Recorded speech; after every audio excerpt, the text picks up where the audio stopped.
السلام علیکم ورحمۃ اللہ ناظرین، یہ مشہد روحین علاقہ ہے شام میں شمال کی طرف، اور یہ ترکی کے قریب ہے، اور یہاں پہ ہزاروں، یعنی اب چلتے چلے جاؤ ساری پہاڑیاں آباد ہے مخیمات خیموں سے۔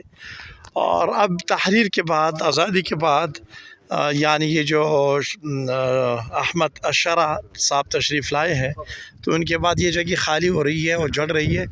وہ پہاڑیوں کے سر کے اوپر وہ سب، یعنی ہم بہت دور دور چلے آئے تو ہزاروں خیمہ جات ہیں۔ یہ لوگ 10 سال، 8 سال، 5 سال، 6 سال، 12 سال سے یہاں مقیم ہیں۔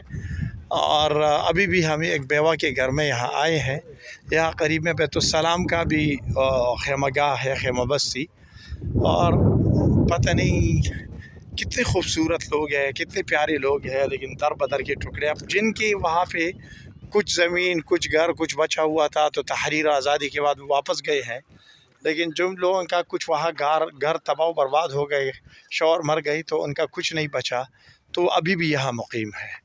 تو یہ ایسی ایک خیمہ گاہ میں ہم پہنچے ہیں، اور بڑی عجیب داستانیں ہیں۔ اللہ تعالی ہم سب کی حفاظت فرمائے، اہل شام کی حفاظت فرمائے۔ اہل شام بڑے خوبصورت لوگ ہیں، بڑے پیارے لوگ ہیں، بڑے خوش اخلاق لوگ ہیں، لیکن بس اللہ تعالیٰ عاقبت بہتر کرے، انجام بہتر کرے۔ تو یہ ایک ابھی اس انکل کے گھر ہم آئے ہیں، اس گھر میں کچھ بیوائے ہیں، ان سے ملیں گے انشاءاللہ۔ اللہ تعالیٰ آسانی پیدا فرمائے، اللہ تعالیٰ خیر کا معاملہ فرمائے، اللہ تعالیٰ ہم سب کی حفاظت فرمائے۔